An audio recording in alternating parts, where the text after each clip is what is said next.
Introducing the epic new Swift. Time to go swifting.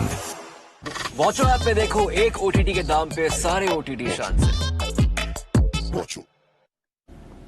Well, the heavyweights enter centre stage in the second semi-final of the ICC Men's T20 World Cup. Defending champions against inaugural champions, India and England are both going to contest the right to play South Africa in Barbados in a couple of days' time. We build up to what is a slightly rainy Guyana, but we expect that to clear very soon. So we have a semi-final to look forward to. We have plenty of time to get it done with as well. So on Maruti Suzuki Arena presents ESPNcricinfo Timeout, powered by Dish TV Watcho. It's a very good afternoon, good evening, good morning, wherever you're joining us from. It's a good evening to Deepdas Gupta and Sanjay Manjrekar, who have chosen to be dashing in black for the evening today. I wonder why. Don't read too much into everything. No superstitions or I'm here for the glamour quotient. You are. You're the guys who will talk cricket, bring some, sense about things, analyze. I'm here to just make the show Make look, us look good, the foreground look better than the background. Nick Knight would not agree more. Nick, good afternoon. That's the first time. Very good evening, I think, to you guys. It's afternoon to me. I think that's the first time I've ever heard Sanjay say that, so I'll take that. But, we always enjoy your views as well, Sanjay. It's good it came from him. I should have done that. But we focus now on the stories surrounding India and England in what is such a big game for Rohit Sharma. The redemption story began with a satisfying win against Australia. Can he now also just exorcise the ghosts of Adelaide 2022 semi-final that saw Joss Buttler power England to what would be 2 ICC events in 3 years, and it could be 3 and 4 if they go all the way now. That's what we're talking of. Semi-final stage at the same tournament in Adelaide 2 years ago. Things changed since. And if we have to look at Adelaide 2022 as almost a telling day for Indian cricket, especially with how they want to reinvent their white ball game, is it fair to say a bit of a restart happened after that?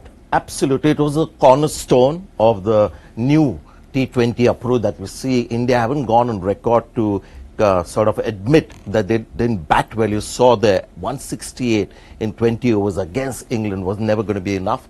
I mean, Hardik Pandya got 60 of 30 and Virat Kohli, 50 of 40. Yeah. And you had 62 runs or something in the first 10 overs. So that was old India, and they have learned a very hard lesson from that. And now the Indian team is more focused on the strike rate rather than just wanting to stay in there and, may prepare for the eventual storm that might come. But there's no storm coming in T20 cricket. Rohit Sharma was captain then, and Rohit Sharma was also woefully out of form at that time. Rohit Sharma is still captain now, but we're seeing very different fortunes for both him and the team. True, and the mindset has changed, and even if they haven't said it, but their actions suggest that obviously 2022 was the turning point in terms of how you would approach T20 cricket, how they would bat, and you could see that. You could see in Rohit, especially in his batting, and how he started off post that tournament, exactly how he wanted the others to play as well. And like you said, and now, irrespective, even if he hadn't got those 92, if he had got, let's say, 52 or 42 instead of 92, we still would have said, this is the thing, this is the way that India It seems like he was preparing for the T20 World Cup during the 50 overs World Cup 100%. As well. That's how he batted. So he's trying to make himself like a guy who will facilitate the rest of the innings rather than take charge of that Indian innings. And such is cricket now that you're only really judging teams ICC event to ICC event. So we saw India in Adelaide or in Australia in the T20 World Cup. Then we saw the tempo with which they played the 50 over World Cup at home nearly went over the finish line. And as we talk about perhaps ICC events that lead to disappointment or failure, and we see the England story, Nick Knight, don't we, in 2015, and perhaps that was as low as it could have gotten, and there's only one way to go from there. Do you sense it takes disappointment to perhaps change things up, shake things up? Yeah, I think that becomes a seminal moment, and I think the guys are right in the studio about India's, and I think you're right to point out that would be England's. I mean, England have talked for a long period of time prior to 2015 and perhaps paid lip service actually to one-day cricket. They've talked it up as if it's important, but really Test cricket was so much more important. And I think post 2015, along with the leadership of Owen Morgan and the environment set there, with Bayliss and the senior players, that was the moment where it all changed. I think the irony of this chat a little bit is the fact that I think the focus for me in this game isn't so much where the teams have travelled to from 2015 or from 2022 for India. It's really these conditions and how both sides, regardless of the journey they've been on to get to this point, will assess these conditions and get the best out of their team on this given day. And the worst thing to happen is a shortened game. I mean, that would be a travesty, because then you don't get an accurate sort of reflection or conclusion of the two teams. I believe India is stronger than England, but I hope, the conditions don't sort of, make that a sort of unfair contest in the end. Yeah, well, to just remind you that we have slightly different rules when it comes to the semi-finals, and if you just want to get acquainted, you can always read Sid Monga's FAQ piece specifically on your questions related to extended times and what the playing conditions are. We can just refresh your memory as well. Semi-final number 2, day game in Guyana, an evening if you're in India here. There's no reserve day. The final is on the 29th, a Saturday, remember. 250 minutes additional time is available to finish the match. That's after the stipulated scheduled time, right? So you have up to 4 hours or more than 4 hours after we've had the usual time that it takes to complete a T20 game. We can go on very late, simply put, tonight to try and get a full game in. And we're not looking at least a 5-over shootout. Thankfully, it's at least a 10-over shootout. Is this for the tournament specifically? This is just the semi-final. Just the same. So for knockout games, we move from 5 to 10 overs. Yeah, I think that makes sense, although it's still a short game, but we have T10, so might as well look at India in the future, how good a T10 side India will be. Just to carry on, 20 overs aside, match can start as late as 2:40 p.m. local time. That's 10 past midnight in India. You could minus that with 4.5 hours if you're catching this coverage in the UK. And 10 overs aside can start as late as 4:14 local time, 1:44 a.m. Starting to rain there again at the ground. The guys on the ground are in their umbrellas. And I have a look at the forecast. However reliable it may be, we do seem like we have rain up until about 11 to 12 a.m. local time. Perhaps even at 1, so 3 hours more, but we could get a full game today. But I wonder if who that helps, or whether that adds to the anxiety. These rain games, you don't really get to train either, and you don't see what the surface is. Definitely would add to the anxiety. There's no two ways about it. I mean, for a game like this, you're anyways are nervous, anxious. You just want to get on with it. You know, once it starts, it's fine. Then you're into the game and you thinking about the game and all. But till the time it starts, and especially sitting in that dressing room, it could be nervy times. And on a tricky pitch, as Nick said, adjusting to the conditions here in Guyana. Again, you'll get completely different conditions, especially for India after their last game in St. Lucia, wasn't it? Yeah. Guyana will be completely different. So you've got the pitch to adjust to, plus the shortened game, which is going to be tough. And that is why I believe this tournament has been tough for most players, because the adjustment within the country. I mean, when you go to India and have a World Cup, then the pitches are largely similar. There could be maybe little difference in how they play, but here it's been chalk and cheese between two venues. Unfortunately, what should be a contest between two formidable sides is kind of overshadowed with the chit-chat around the regulations, some of which is seeming towards whether it was fair to have different rules for two semi-finals, and that's a conversation we addressed. You saw the playing conditions there. Let me go to Nick Knight for this.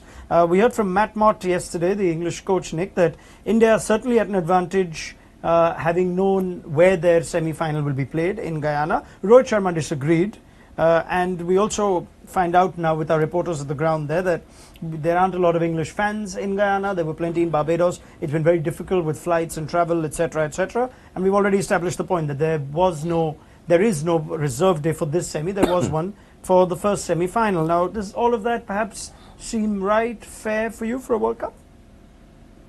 No, all of the above doesn't seem right or fair. Whoever you're supporting, really. I know obviously it favours India because they top the group, and if it's a washout, they go through. For me, I have a very simple brain. I have a very simple thought process about all of this. I know there's a lot of chat around.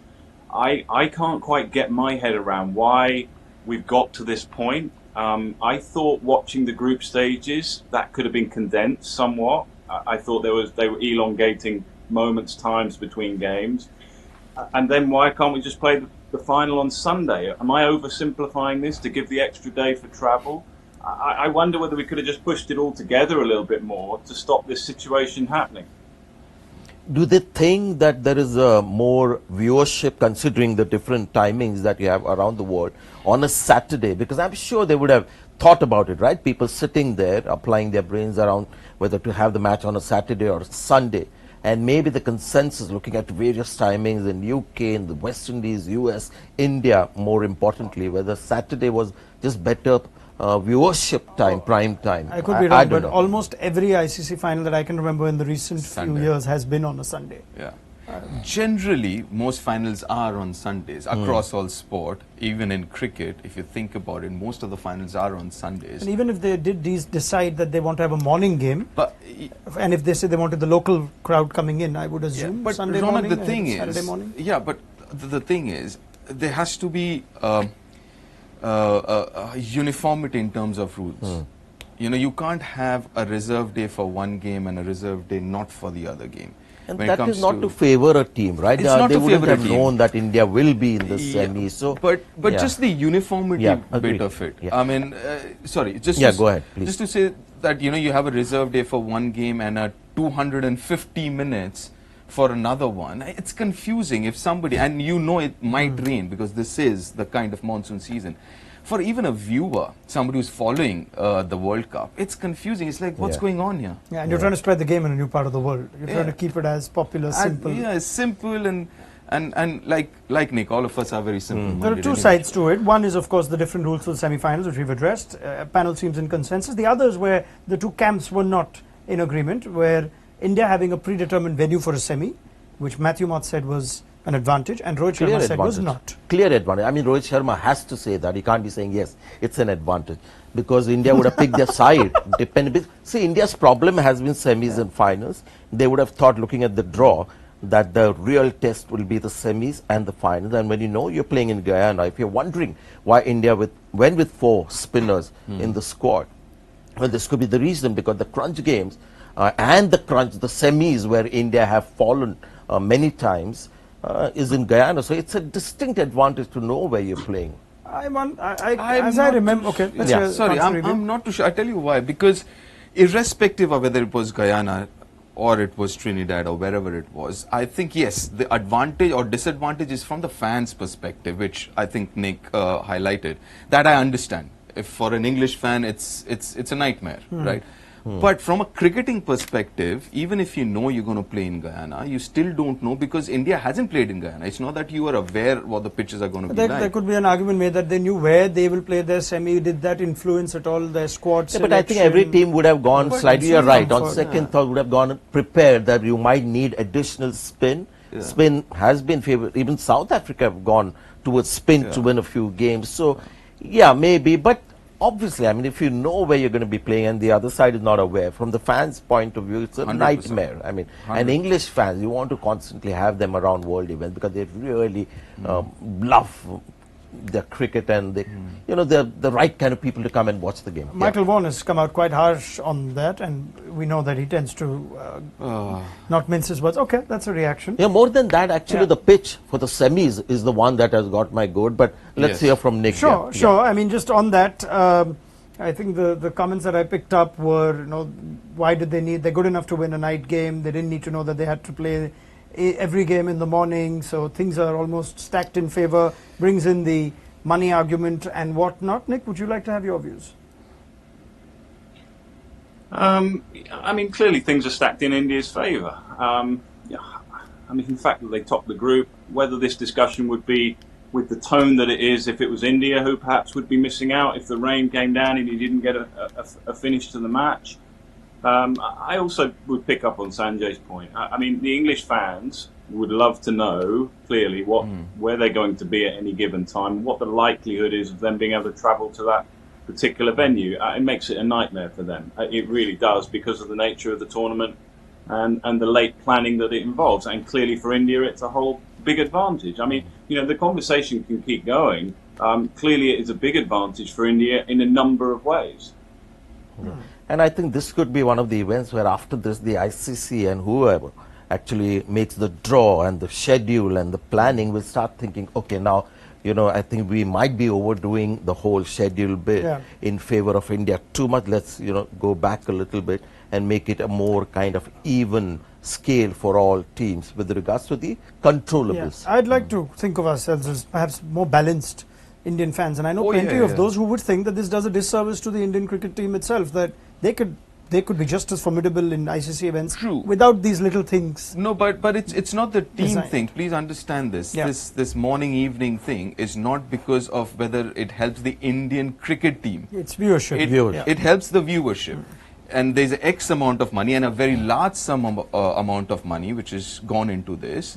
So obviously from that perspective, so irrespective India was playing in the morning or evening, I don't Yeah. think it had made any difference from the cricket side of things. But it's a wrong way to go about it. And now I'm talking about a very idealistic kind of a situation. In this sport, we have put the cart before the horse a lot. We are so excited about taking the game to USA, in New York and all that. But what about the conditions? So first we've got to focus on making that product high quality and a level playing field, and then look for the commercial, who's interested in this product that we have. We can't be saying, okay, this is what the market wants, let's cater to that. Because this is not really a commercial venture, pure commercial venture. It's got to be about having a high quality. There would be those who I know you said it's an ideal but scenario. you know what? I tell you what. I don't mind taking this tournament to anywhere as long as you look into the conditions. I don't have a problem you take it to anywhere. But just make sure the pitches are good, the playing conditions are good, the hotels and everything else around it is good. So that way I think it could have been a better tournament. I mean, these surfaces could have been a lot better. I mean, listen, you're talking about commercials. Football, which is the biggest sport in the Certainly the world, most popular sport in the world. had the last World Cup in Qatar in the month of November. There were enough arguments to So pro and so it's, I mean, when you can't just neglect the commercial side completely. When you're talking about, But did the event suffer because of that? so that's what I'm saying. So it is then becomes a role of the parent body to make sure the event shouldn't suffer because of the And change. that has in- to be the paramount thing, isn't it? Yeah. Nick, you feeling a little left out? I'm enjoying listening to you guys. I mean, where you've moved it on to is a really interesting conversation because, clearly the pit. I mean, one thing you haven't mentioned really, which I would mention now, is the entertainment factor of a good pitch. I mean, you guys have mentioned about the pitches, but we haven't really seen the tournament for me back here in the UK hasn't really kind of lifted off to be, must watch every moment of every game because it's eye catching. You can't take your eye off it. It's brilliant cricket. It's fours, it's sixes, it's all action. It hasn't Euros been is like on, Nick. that. And that's not reflecting well on the tournament. The Euros is on. Are you watching England at the Euros? Sorry? This is more entertaining. The washout is more entertaining than that. But anyway, right. Sorry about that, Nick. I'm feeling a bit. yeah. I'm feeling a bit outflanked by you boys over there. Nah, stop doing it. my I'm rooting for Gareth Southgate, but he's making it hard. Anyway, I think we were being very understanding fans, isn't it, Nick? Fans as in, we are involved in the whole, business of cricket, and we thought, pitches aren't ideal, but we still found something to take away with the kind of close matches we had, the upsets. the US versus story, the Pakistan. Afghanistan But story. for me, the last straw was the semi-finals of This Afghanistan, morning, South yeah. Africa, Yes. and the kind of pitch that we had. I mean, it's ridiculous. Yeah. And a nation like the West Indies, which has had cricket for so many years. I don't know what happened there. Yeah. The Port of Spain, the old venue, you Yeah. got the new venue, which was, the Actually, pitch. And I believe having- 2 weeks of preparation on that surface. Having just been there last year, they actually are struggling with their infrastructure on a much larger scale. So it's affecting the first-class system there. It's affecting the performance of the Test team at home. I don't mind the infrastructure being ordinary. Surfaces getting included. To the, Surfaces included. Surface And the Indian team was also quite critical of it. The surfaces available for training, the surfaces themselves. True. And that is a challenge. And I guess the flip side to it is, we know the ICC also has to rotate its events around, otherwise sometimes Yeah, they so get now that is a big criticized. question, and we should get Nick also to weigh in whether West Indies deserve to have a world event every few years as part of the whole cycle, or one can take a call, because the problem now is the stakes are very high. Earlier you could be, democratic, and now This is you're happening talking once about every billions of- 14 years though now, Sanjay. We've not had an event in the Caribbean Yeah, since but 2010. going forward, with what has happened, you can't, over at conditions, we have that problem in Sri Lanka as well, rains and stuff. And pitches But, get talked about even in our part of the world. not for World events. Cups and World Cups. I don't see. For example, England as well have never provided bad pitches. Australia, South Africa, it's been always decent. The World Cup final, would you say?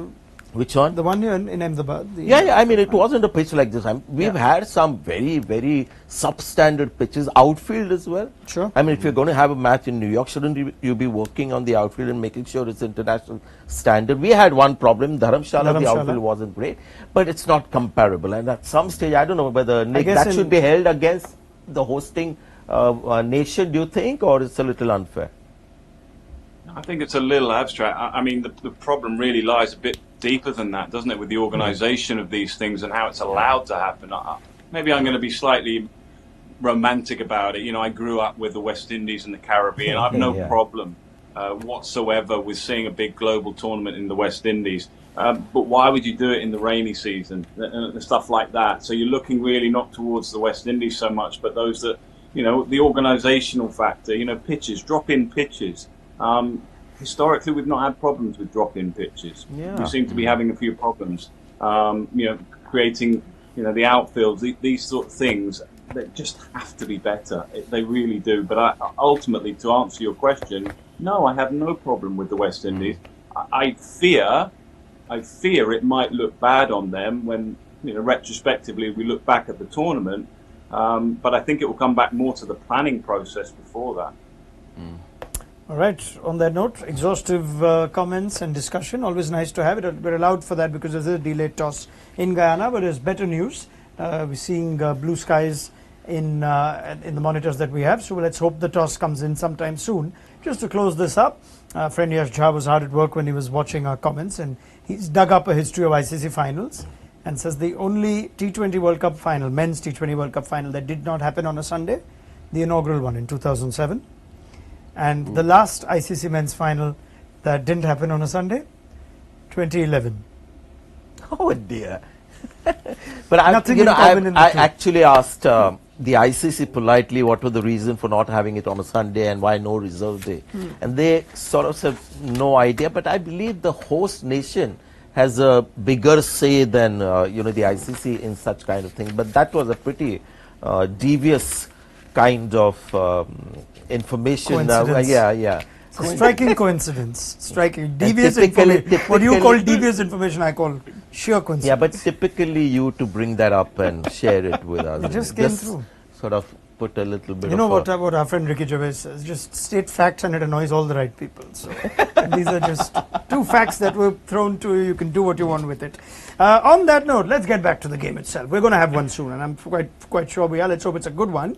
We spoke a little bit about England a little while back, and Nick Knight makes the point that conditions before anything else and the storylines from 2015 England or 2022 India.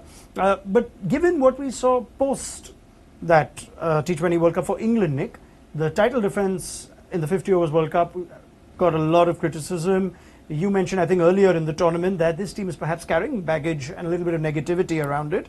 They have a proud record in ICC events, with the exception of that 2023 ODI World Cup, and whether this team is actually right up there now. They're 2 games away from winning 3 ICC events in 5 years, but is it still quite the same?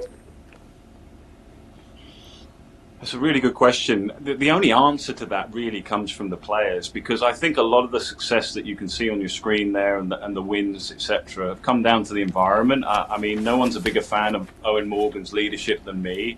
Trevor Bayliss, that dynamic between captain, coach, leading players, senior players, I think had so much to do with that success that we've just been talking about. Now, the question for England now is, are they in the same place? The leadership of Joss Butler, the coach Matthew Mott, is there that same feeling that the environment is the same for these very similar players? What we're talking about essentially is very similar players that have sort of traversed through the various managements. So it's not really the players as such, it's the environment that's set to allow the players to play in the way that gets the best out of them. And I'm such a big fan of that, and I think it's so important. So when you look at England, I don't so much look at the individual players. I look at the environment where they're playing in, and that is the question really for England when they're moving forward. Whether they win this game, whether they win the trophy, is the environment getting the best out of the players? Are they flourishing? Are they having their chance to shine? Or is that perhaps a little hindered? And I think that was hindered a little bit in the last World Cup, the 50 over. I genuinely believe that was a little bit hindered. So, you know, has that situation changed a little bit? Only those in the dressing room, those close to the dressing room, will know the answers to that. Yeah. But that, to me, is the imperative bit. Yeah.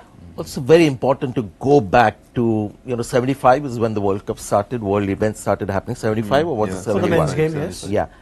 England have been historically underachievers in world events. If you look at the first world title they won was, 2010? The T20 World Cup. under T20 Paul World Cup. Collingwood, Just yes. imagine, they were sort of the pioneers of the sport, but world champions in 2010 and the first event happened in 1975. But since then, this England team, whether it's Test cricket or it's 50 overs cricket or T20, they've just risen. And the one change that I see temperamentally is that now England on the big stage play like champions. Early you felt that maybe they just didn't have that quality that Australia seemed to have. But now England on the big stage in the knockout matches is a dangerous side. This England in this tournament, though, Can I just pick up on that? Nick, please, Yeah. Sorry. please do. Can I just come back to Sanjay on that? Because there was a lot of talk in England post 2015 to 2019. And during that 4-year period, there was a lot of talk about, England have just suddenly found some one-day format players, some T20 players who can hit the ball for 4s and 6s. Prior to that, England just didn't have those type of players. Absolute rubbish. Absolute garbage. England had the players, they just didn't have an environment where those players could flourish. And that's the key. That's the key bit to your discussion here, or our discussion, is can England maintain that and make that better from now on to the next World T20, to the next World Cup? Because if they can, they've certainly got the players. That is without question. But you cannot have an environment where those players, those talents are quashed a little bit. I'm not saying that's the case now, but that cannot be the case at all in the future. And therefore, you're hoping that the whole thing can move in the right direction. And unlikely to be, right? They wouldn't go back to those ways, Nick. I think this culture is now set. Because I think it's shown in the fact that new players come in and just take to it easy. Phil Salt is, in his first ICC event, is just taking it. No, I think what Nick is trying to say, and I agree, it's not the players, it's the environment that was created by Morgan and Trevor Billis. The environment, it's the same player. India is the same thing. It's almost the same team which played in 2022. But the environment, the mindset, the thought process has changed. It's the same players playing a different brand of cricket. Same with England, what happened in 2015 to 19. So post that, and I agree with what Nick just said. It's the environment that is there. Is it ideal for those players to play the way they want to? And most importantly, how they are treated when they fail. It's not when you succeed. I mean, everyone's going to be nice and happy. But what happens when you fail? Do you still have the same kind of support system around you when not scoring runs or picking wickets? Very well. Well, it's fascinating, this conversation, because there is so much emotion and so much pressure involved when it comes to India and England. They're both they enter most tournaments as tournament favourites. Only one of them will survive. We will now try and move our attention to this game itself, where the weather is improving in Guyana, where Matt Roller is also stationed, and he's giving us some insight on what possible selection calls we might see looking at conditions there. In the 2022 T20 World Cup, the semi-final was played between India and England in South Australia at the Adelaide Oval. In 2024, we're in South America, here in Guyana, Georgetown, Providence Stadium, as you can see behind me. And I hope that when you're watching this, we're about to have an on-time start at 10:30 a.m. local time between India and England. There's been a lot of talk in the build-up to this game about the rain, but as you can see, at the time of recording, it's about 4:30 on Wednesday, the day before the game. Both teams have trained, England just finishing up, and it's been absolutely roasting hot for the past couple of hours. Not a lot of wind, which can play a role at this ground, and certainly no rain since heavy showers overnight. In terms of the pitch, it's the same one that was used in the group stage for Papua New Guinea's game against Uganda. That was an absolute low scorer, 77 all out, plays 78 for 7. Obviously two very different teams in the semi-final, but who knows if we'll get something similar. England are expecting a pitch with low bounce. Spinners have been dominant here in Guyana over the years. They tend to bowl more than half of the overs on average in T20 cricket, which makes this ground a real outlier. But what we have seen is that generally it's not necessarily sharp turn as such, it's more about the low bounce. You'd think that should play into the hands of India's spinners, Kuldeep Yadav, Axar Patel and Ravi Jadeja. Looks unlikely that they'll pick an extra one in Yuzvendra Chahal based on training. but you never know. England, meanwhile, will probably consider replacing that fourth quick that they've played in their last 4 games in this tournament with either an extra batter in Will Jacks or potentially even hand a T20 international debut to Tom Hartley. Would be a big call at this stage of the tournament, but stranger things have happened. Expect it to be a game which is played sort of on the front foot, mainly people hitting in the V. What I'd be interested to hear from the guys in the studio is whether that means that you should maybe try and maximise the power play, given that it will be the best time to bat. We've obviously seen Rohit Sharma make some pretty fast starts at this T20 World Cup, and you could say the same about Jos Buttler and Phil Salt for sure as well. So it may be that with the hard new ball, that is the best time to bat. The counter to that is obviously that teams could open the bowling with spinners. England have done that in the past with Adil Rashid. Moeen Ali's done it a bit at this World Cup, and you wouldn't be too shocked if India were to throw the new ball to one of their left-arm spinners, potentially Axar Patel. It should be a cracker here in Guyana. Fingers crossed that rain stays away. Matt Roller, thank you very much. Just soaked up all that beautiful weather yesterday. Let's hope he saved some for today. But he makes some interesting questions and raises some interesting questions about what England could do. A potential debutant in a World Cup semi-final, another shift to the balance that's been much discussed. Nick Knight, whatever switch England make, it does affect the balance one way or the other, is what you said. What should they do looking at match report over there and the wonderful information that we got about the previous game played here, where PNG Uganda gave us a thriller with 17 wickets and about 140 runs?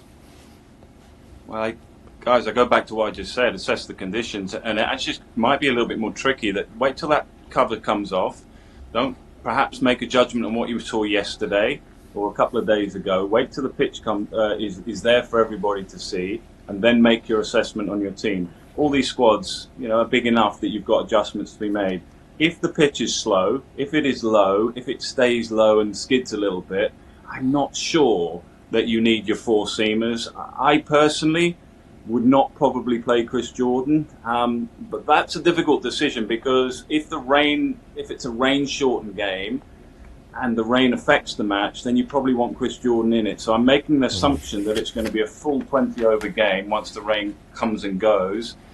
I don't think you need 4 seamers. I wouldn't play Tom Hartley. I wouldn't go down that route. I would play the extra Won't batter. happen. I would play Jacks probably. I wouldn't be adverse to playing Ben Duckett. And Ben Duckett's Yes. strength is playing Yeah, that is the point I want to bring out with you, because he's played Indian spinners before. Sam Curran maybe could make way for Ben Duckett, Nick? Well, I don't see it that way, Sanjay. I mean, again, these are all really difficult conversations because we can't see the pitch. If we were out there doing a pitch report, we'd probably be saying something slightly differently. But my view is, if it is slow and low and turns, I quite like Sam Curran because for me, he becomes Tom Hartley. He becomes really a left-arm spinner who's going to bowl a lot of cutters. He's going to bowl it into the pitch. He's going to get a bit of assistance, and he could be your left-handed batter who could just come in when maybe Axar comes on or Jadeja, and you're looking to hit with the spin a little bit on a pitch that's not easy to play spin. It might be Kuldeep, so you might promote the left-handed option. So I would stick with Sam Curran personally. I would probably go Will Jacks as the extra batter because, the talk about the power play, England have got to fly. They've got to fly in that power play. And if Will Jacks, can add that little bit of impetus that he's so good at, coming in at number 3, it gives you an extra option in the power play. But again, I go back to all these things, that there are so many variables. England have got to be at their strategic best. And I don't know whether that is their strength. They are very good when the game is out in front of them. It is very simplified for them. It is a power game. We have to get 220. They are very good at that. When they have to break the moments down and get through tricky situations, find out who's going to face what matchup, that's when the game gets a little bit more tricky for this England side. So I think there are going to be the key moments for England. Is it possible to have a flyer in these conditions, the kind of pitch that we have in Guyana? Do the batters have the skills to have a great start against the kind of bowlers that India have as options, with spinners included?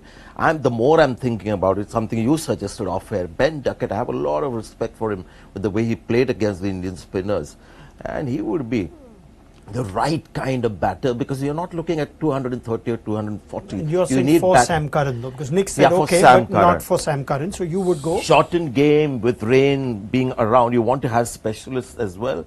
And let's assume we have a 20 over side. I mean, Sam Curran, I have not been convinced by Sam Curran in the IPL as well, and so far in the tournament.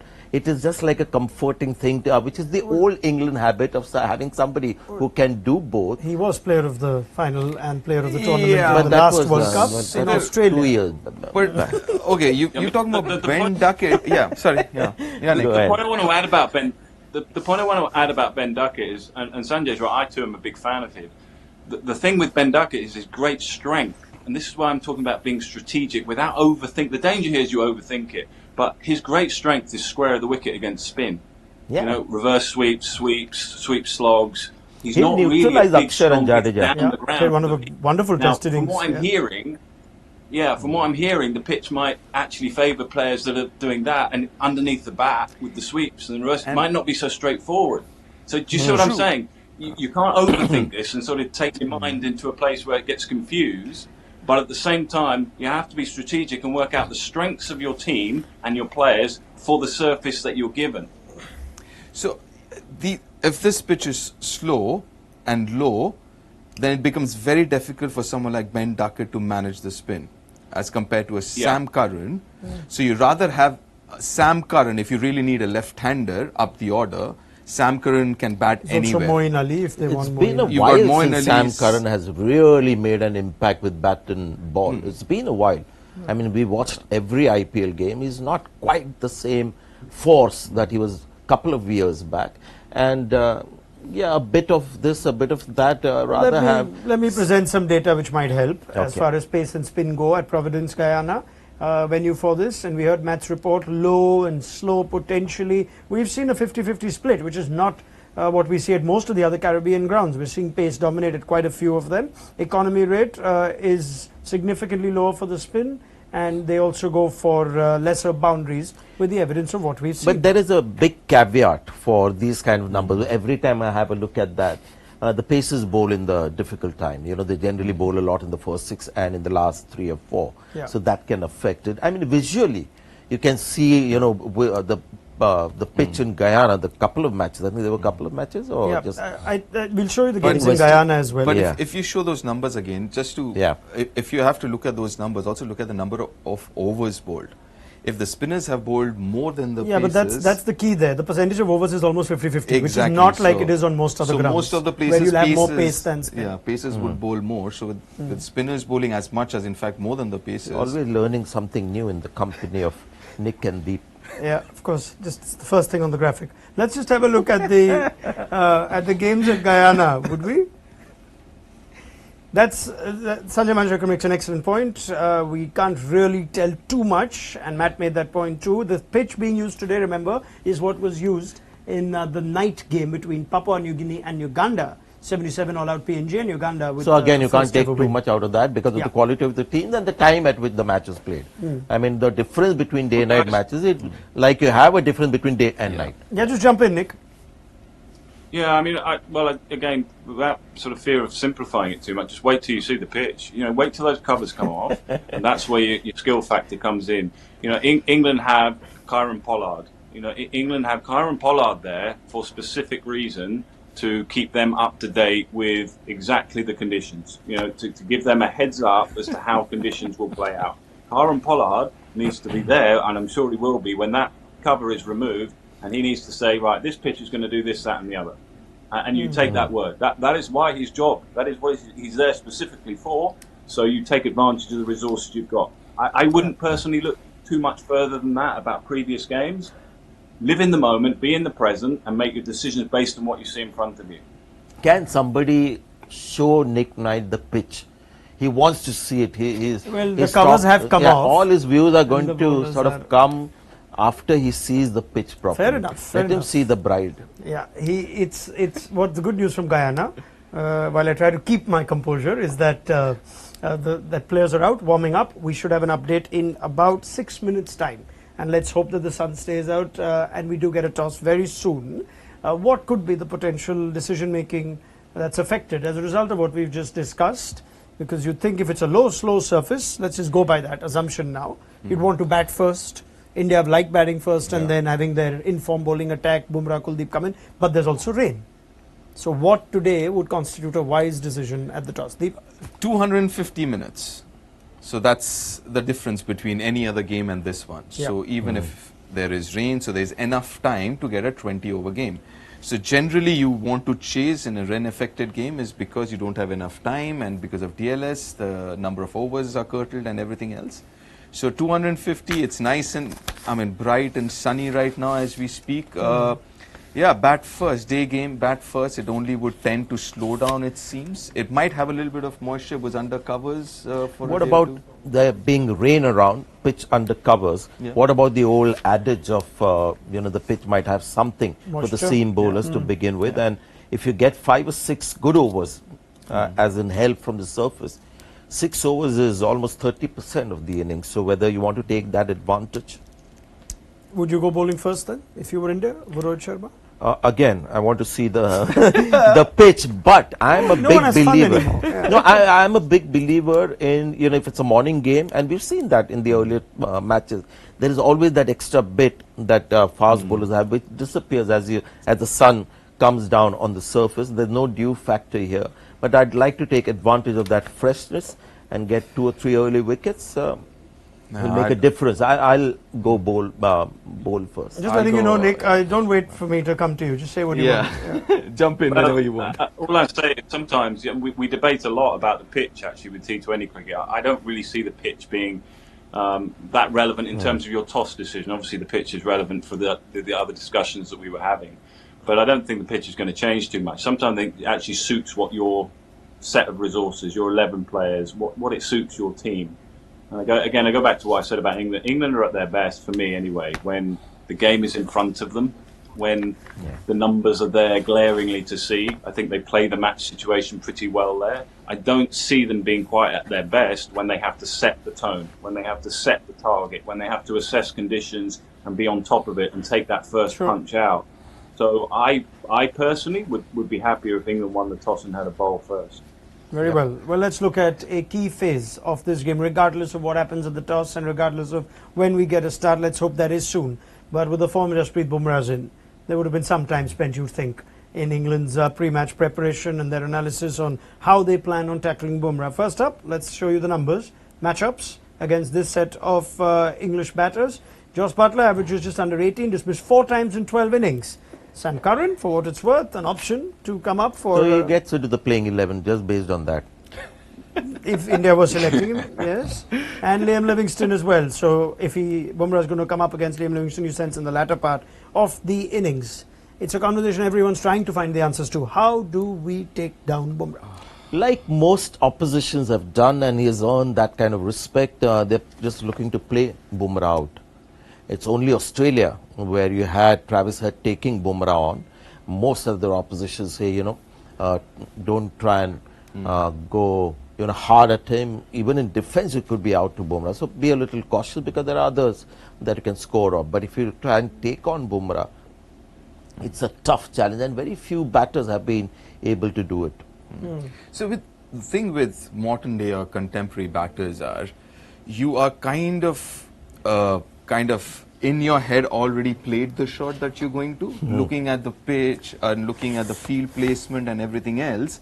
You kind of already have an inkling where the ball's going to come and what shots you're going to play, right? But with Bumrah, what happens is he's got so many variations that it's very difficult to kind of preempt what he's going to do. So you preempt a shot. So that's the reason they get a little late and kind of don't pick him. Yeah, he's actually the bowling version of Surya Kumar Yadav, where the bowlers don't know where to bowl to Surya Kumar Yadav. I don't think anybody has found a place to bowl to him, or obvious weakness or and same with Bumrah. I mean, is there anything that you can say, this is what rattles Bumrah, this is something you could attempt? So that's the reason modern day or contemporary T20 cricketers, they don't pick leg spinner. People keep talking about how can they not pick a googly from a leg spin, because they're not looking at the release as much. They're just trying to pick the length and the line up, and most of them, they play off the length. If it's full or it's short, and they play off the length, irrespective which side it's turning. Yeah, I think it'll be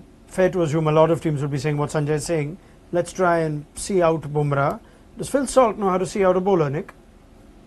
No, I mean, that was my point I was going to come in on. And that's really going to be fascinating because Phil Salt won't be thinking like Sanjay. However right Sanjay probably is, he will not be thinking. Butler, I think, probably might be.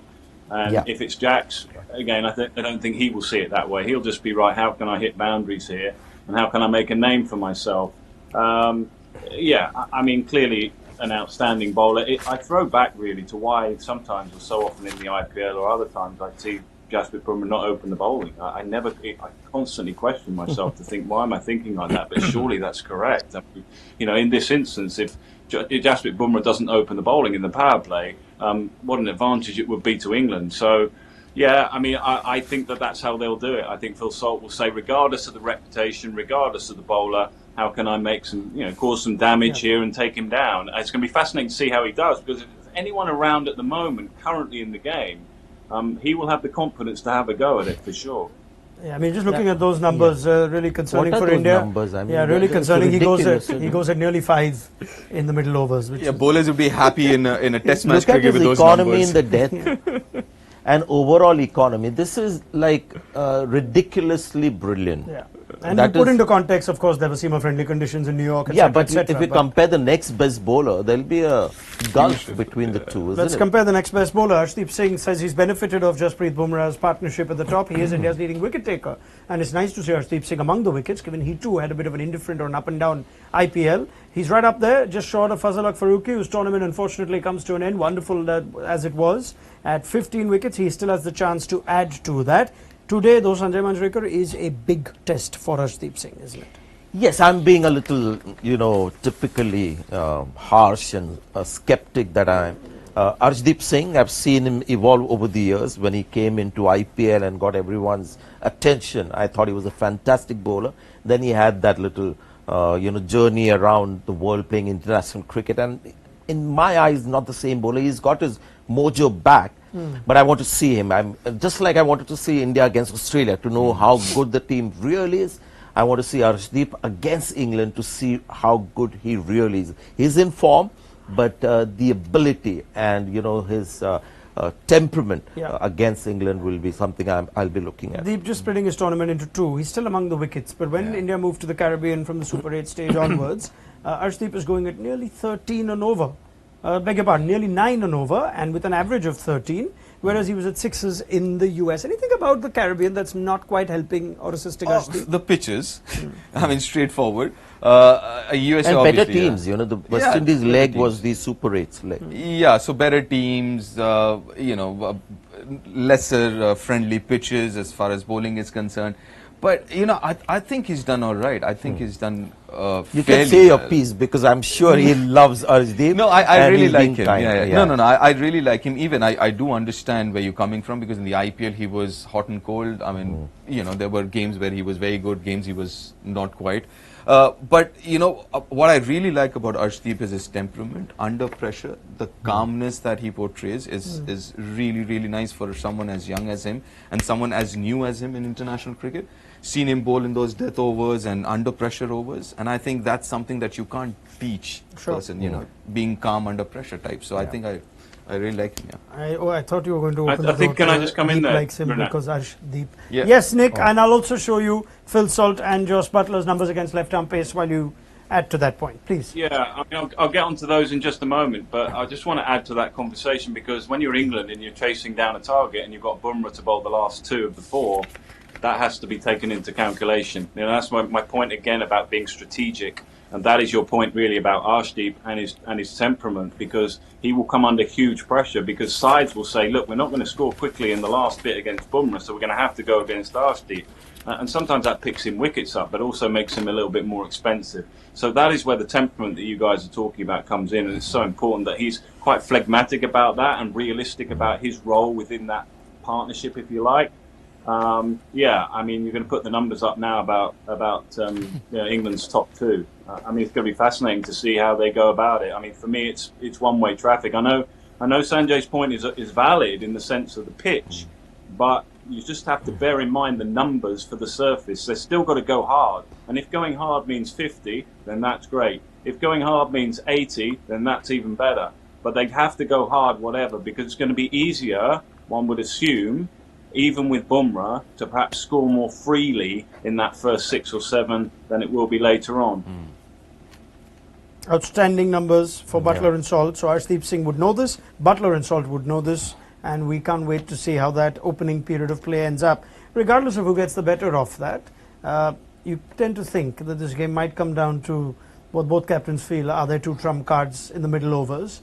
Kuldeep Yadav, Adil Rashid, both at the peak of their powers as far as wrist spin goes, economy around 6s for both, and 9 wickets in the T20 World Cup for Adil Rashid, and 7 for Kuldeep Yadav already in just 3 innings. Yeah. He's been on top of the world. You see how he's reacting these days when he gets a wicket. So he's like the cool dude, and the big moment gets you the big wickets.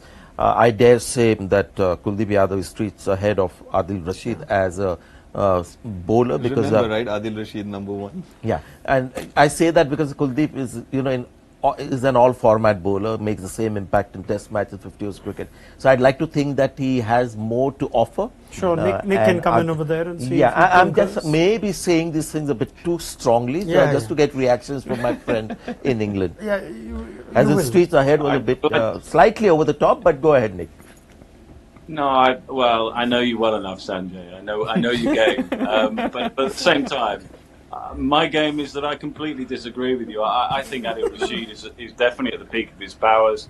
I think people are struggling to pick his googly. I think at the start of the tournament, he was a little bit floaty. I don't think he was perhaps, we discussed this the other day. I don't think he was quite getting through his action as he perhaps does when he's bowling at his best. When he's bowling at his best, he gets that late dip and makes it so effective for that googly. You get right-handed just sort of struggling at the ball and groping at it, trying to find the length. But I just think that is one of the key moments in the game. I mean, don't for one moment think I'm dissing Kuldeep, because I too, like you, am a massive fan. I think he's bowling quicker these days. I think he's getting as much control bowling quicker. He's making decision-making of batters that much more difficult because he's bowling quicker. And his variation has always been there, but it's the control of variation. But if I was to pick one, I'm going Rashid, Adil Rashid, #1. Tom Moody was saying the same thing about Adam Zampa before. Yes. That and game against India. And India took him down. Yeah. And perhaps India will look to take Adil Rashid down, even though Rashid was a high impact player for them in this 2022 semi-final, got wickets, affected the flow of the game. India did not have Kuldeep and Bumrah in that semi. They have them here. They also have Shivam Dube as an additional middle order spin hitting resource in what we believe is a surface that might favour spin.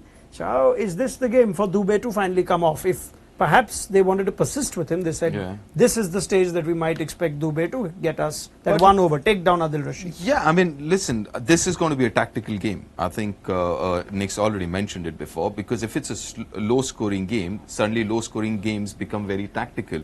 How you approach key moments, and this would be one of those matchups that India would be looking at and saying, you know what, left hand, Rashid coming in, Shivam Dube get in there and do your job. What you've been picked for, and that's the reason he's been picked for. And not just that, him along with Surya.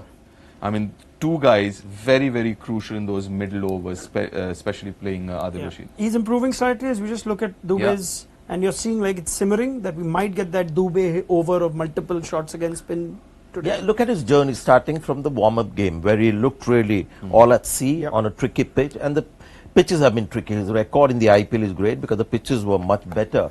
But I saw one thing against Australia where he was trying to adjust his game as well. Against Josh Hazlewood, played with soft hands and just trying to sort of be tactical about his batting. And I think he's growing in confidence. The numbers don't reflect that. But I see Dube coming to terms with the pressure of international cricket, the big stage. Because you can see when you see the guy, you think he's not maybe like a Virat Kohli or temperamentally, as in very confident on the big stage, so he might need a couple of innings.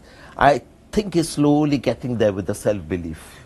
Just to add to that, yes, he is, but he also needs somebody at the other end, because he's like more of an executioner types rather than. He's more of a soldier than a general. Yeah. So you need a general. Yeah, he won't lead a recovery. Exactly. So you need a Hardik or a Surya or somebody. It's a point his CSK head coach made while we were chatting with him, that you've got Hardik in form and you've got Surya in form. So Dube is positioned perfectly there. You're talking about Stephen Fleming. Yes, Stephen Fleming spoke to us ahead of this. And we just look at Dube's 2024 IPL, the first half, which what led to Dube's selection. It's curious how those numbers dropped after the selection, but for what it's worth, he's here. 66 the average, 173. He was seriously taking down spin. He also had an improved game against pace in that first half of the IPL. And we speak of the players around him now very quickly, and we look at the two key batters, perhaps form batters, Nick Knight, Suryakumar Yadav for India, and Harry Brook for England. Is it fair to say that if you're looking at form, these are the two big wickets, biggest wickets to get in this semi-final? Yeah. I'll just quickly go on Dubé. I'll be surprised if Dubé comes out and Jofra Archer isn't told to get loose and just bowl one over in that matchup. I mean, that'll be an interesting little moment in the game if that can happen. If it does happen, let's wait and see. Yeah, absolutely. Suryakumar, I mean, he's a genius, absolute genius. Love watching him play. I think in all conditions, in all environments, temperament-wise, he's got everything ticked off. He would be. There'll be huge conversations going on in England's dressing room about what happens when he comes in, because you can't control him. It's that ability to dominate spin, pace. You need 15 fielders. You just need more players because he dominates. Harry Brook is that type of player, but obviously clearly not at that level globally at the moment in terms of all sets of different conditions. I mean, he played in the IPL. And by his own admission, when spin comes on and pace is out of the attack, he finds it a whole lot harder. So that will be his challenge, I think, going into this game against Axar, Kuldeep, Jadeja, pace off the ball in those middle overs. I mean, I've got that as the key moment for England.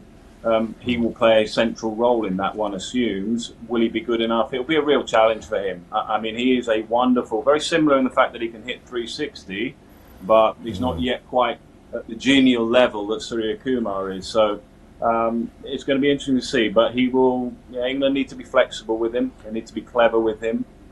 They need to find him. Necessarily, if Axar's come on and Jadeja, you might just put the left-hander in ahead of him at that point, even though he's in good form. You might just need to be flexible with your batting lineup. You mentioned Jofra, Nick. How has he looked to you in this tournament so far? He's looked brilliant. I was a little nervous, I guess, like many people who followed his career over the last few years, about what level he would be able to achieve with so much expectation. It's probably been beyond my expectation a little bit. I don't think he's back to anywhere near his best as yet. He's getting somewhere near that. What I think you hope is that with a big game, with so much at stake, that he finds his best form. What I like about him is, and the obvious thing to like is the pace. But what I like about him really is he's beginning to be a bit more controlled now with those slow balls. As you guys know, if you've got pace, it knocks you back, and the slow balls become even more effective. And I think it's the slow balls and the control and the variation of the slow balls that is really sort of pushing him further forward than I thought he might be at this stage with the injury. So really encouraged, Sanjay. All right. I can give you some good news, gentlemen. We have confirmation of a start time for the second semi-final. It's toss at 11:20 local time. At the moment, it is 11:05, and that's 15 minutes or so, 10 minutes or so now to the toss, and we'll have a first ball 15 minutes after that. So we're looking forward to that. I think 11:20 and 11:45. So we're going to have a toss very soon. We'll stay on and hope that we get some confirmation and news in another 10 minutes about the toss at least. And on that note, I mean, I'm also inviting questions on our YouTube Live, of which there are actually plenty coming. This freaking awesome who says teams might still opt to bat first. It doesn't matter if it's a rain curtail game because we are expecting such a lengthy cutoff, which is the point you were making. Bat first still? I'd say bat first. I'm still going to. I understand where, especially England. For England, I think they would want to chase, as Nick pointed out, because they like that way. That's how they play. But I think from an Indian perspective, I don't mind batting first. And even if you're looking at a 150, 160, if there are 2-3 overs, you actually have to, kind of take and assess the pitch. Might as well do that. And going in with 3 spinners, if not 4, it makes more sense that you're bowling in the second half. Yeah. And the pitch might be a lot slower. All right, this is from Jitain. Nick, you can take this one. Moeen Ali has a good record against Kohli. 10 times he's dismissed him in all internationals. Is there a chance that he might open alongside Topley? That's a good one. I mean, often what you see with England is they use Moeen when there's a left-hander, if not two left-handers that open. But obviously with the two right-handers, they may not go down that route. If it were me, in all honesty, I probably would go Topley, and I wouldn't hold back Jofra Archer. I wouldn't. England have tried it in the past with other games. If you're an opening batter and you're putting your pads on to play against England, there's one you don't want to face with the new ball. So don't hold him back. And especially with Jofra on a surface like this, if there is variable bounce, because he hits the stumps, he bowls very straight, makes it that much more difficult for the batter to kind of play if it's like a little up and down. This is from Neeraj. Ironically, would India be feeling more confident knowing that they're batting excellently and collectively, and that is in spite of very little help from Kohli and Jadeja or Akshar, the batter? Yes. And that's been the biggest takeaway. I think this India's T20 cricket has moved on from Rohit Sharma and Virat Kohli. I know Rohit Sharma contributed in the last game, made the match-winning impact at the start. But I've said this before as well, it's time Rohit Sharma and Virat Kohli in this group of players become facilitators rather than the leaders of that batting unit, because there are plenty of game changers with the bat down the order. Do you sense they will go hard in the power play here, this game like this big semi-final? Either team that bats first. Yeah. Matt Rolla asked that question too. Can you really go hard? I actually want to ask Nick this, because this was something that was, if the pitch is a little tricky, I'm not saying very tricky, but has something there. Do you think it's wise for somebody like a like a Phil Salt to go after a Bumrah? I can understand Arshdeep Singh, who can be rattled, but would it be wise for him to go hard at Jasprit Bumrah, Nick? Yeah, I think it would. Again, I go back to what I said about the variation in resources. I mean, Phil Salt, I think it plays at his best that way. If he goes into bat against Bumrah or Arshdeep or whoever it might be, Cummins, Hazelwood, if he's going in there with any element of I might just hold back a little bit here, I don't think he plays well. Yeah. He's a fully committed player. He looks to hit boundaries. He gets in better positions to do that when he does it.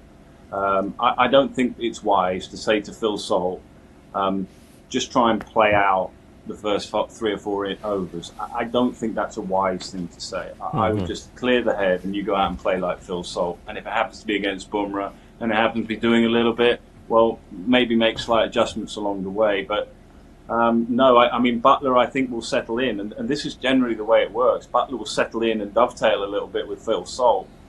Which is why Phil Salt's so crucial to the side, because if he gets out early, then it puts Buttler under a little bit more pressure, which is why sometimes I think Jacks is a good option at 3, because then he can take on the mantle of Phil Salt. So that's where that dynamic, I think, works quite well in the top 3.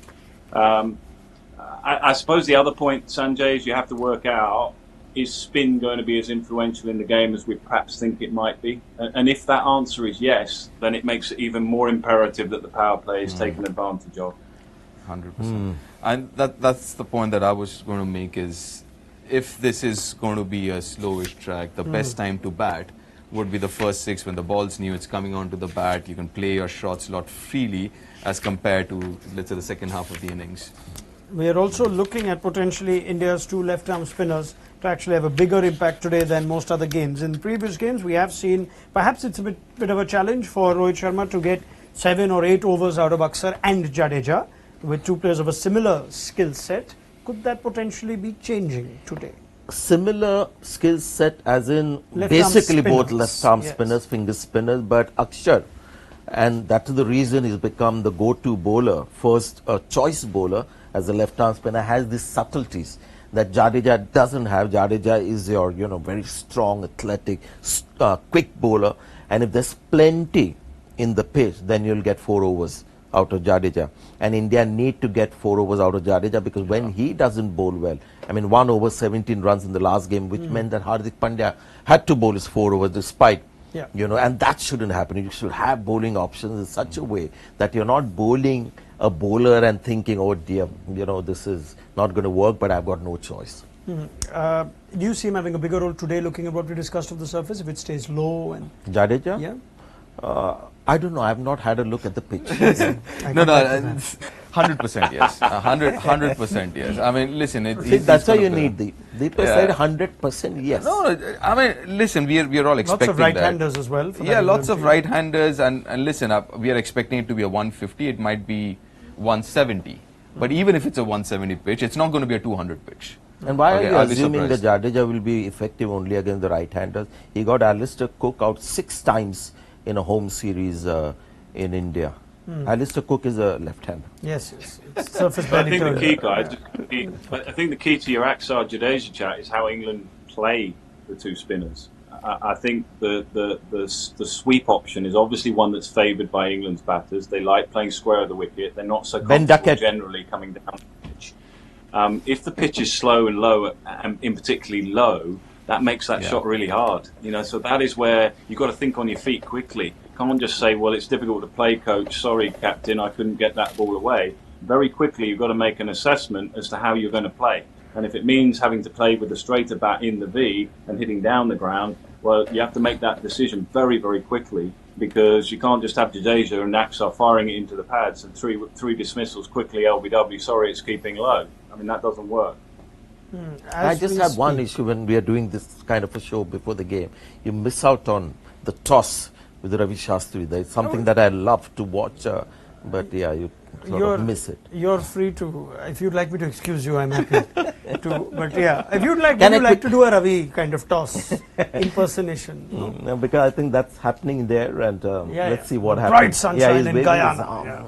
All right, we're going to get confirmation of that news very soon. I must Coin has say, I've gone up. enjoyed the little to and fro, and Deep and me have both enjoyed it between Sanjay and Nick. And I went back to one of our YouTube live comments just for Umar Ali Khan's tweet. Sanjay, is he being rude to Nick?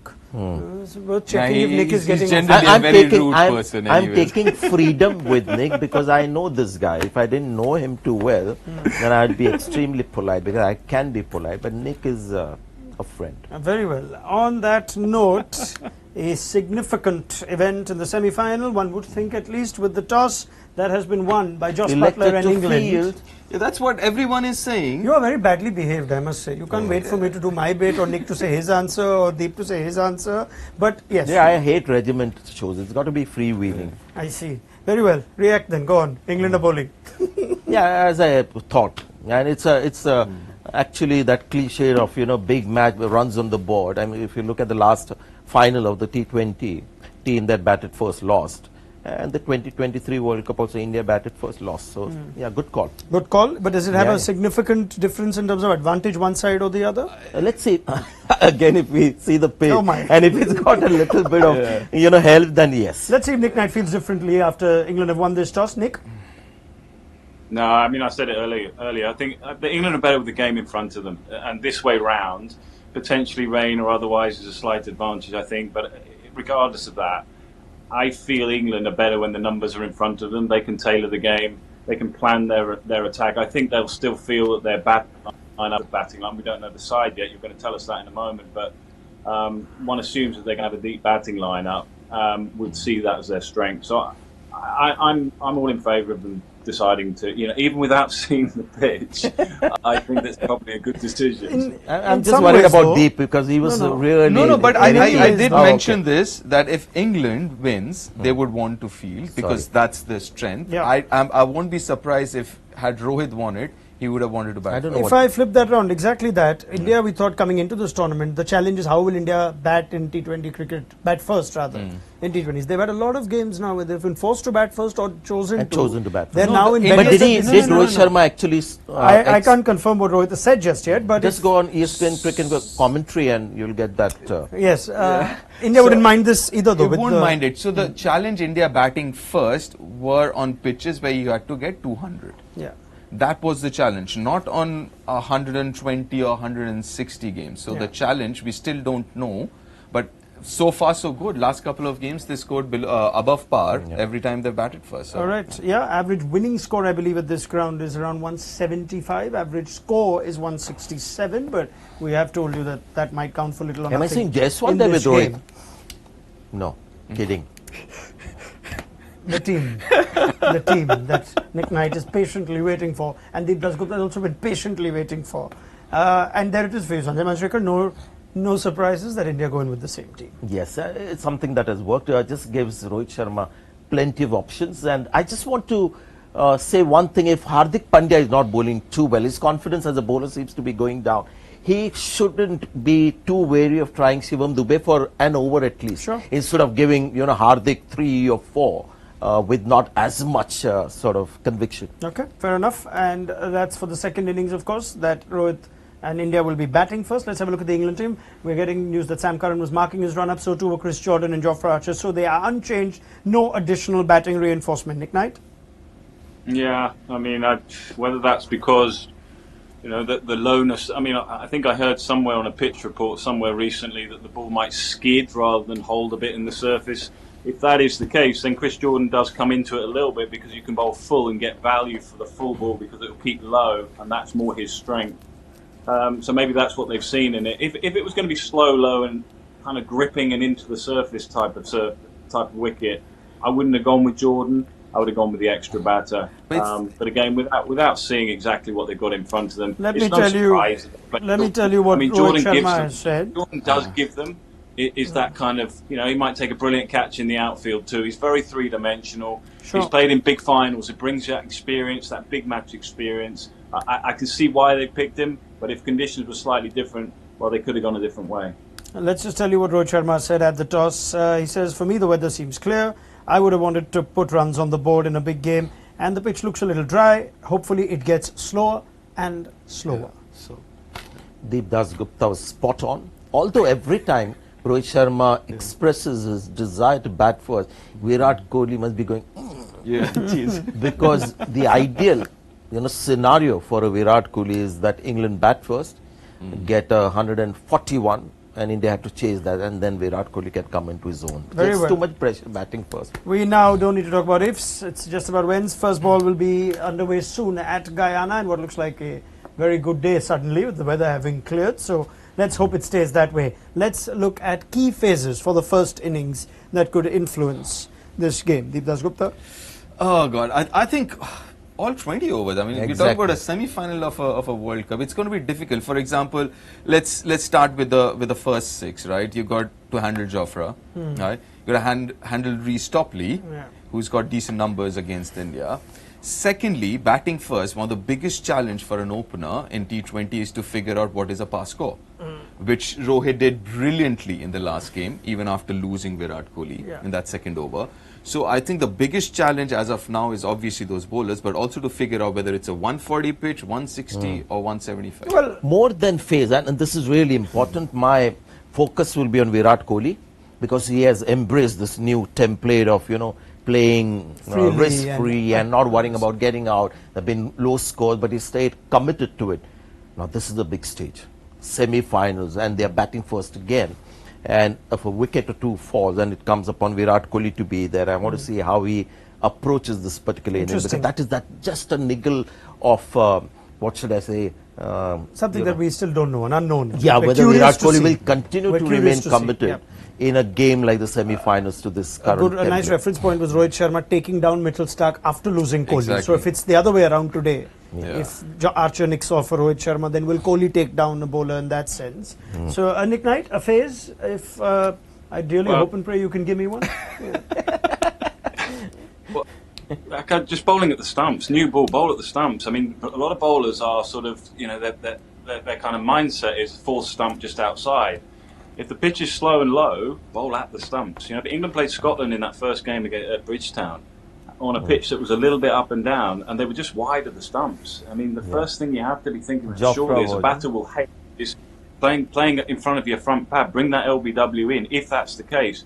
And quickly assess those conditions. The one thing, guys, we haven't talked about yet, the one thing I haven't heard mentioned in this show whatsoever, and I don't want to pile a whole heap of pressure on India here, but they haven't dealt with pressure situations particularly well in the last 10 or so years. So what are you trying to say, Nick?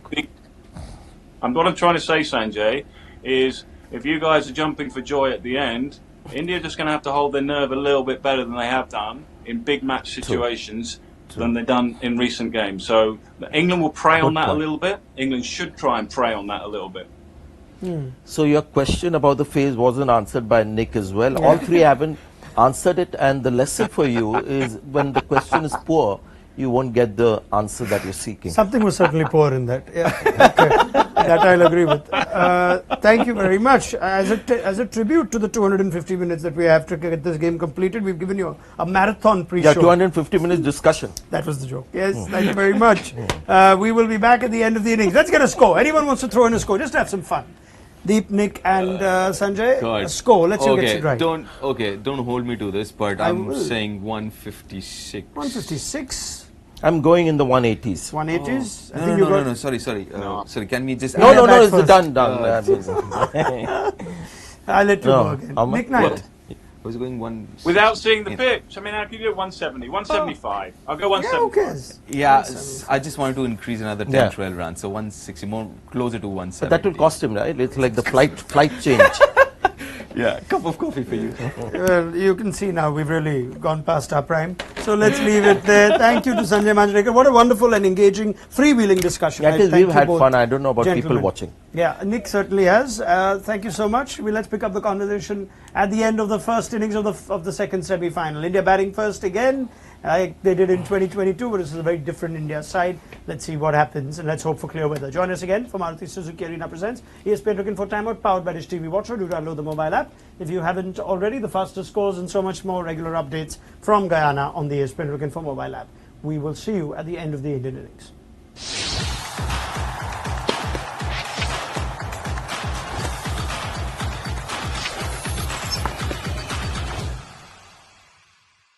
Introducing the epic new Swift. Time to go swifting. Watcho app पे देखो एक OTT के दाम पे सारे OTT शान से।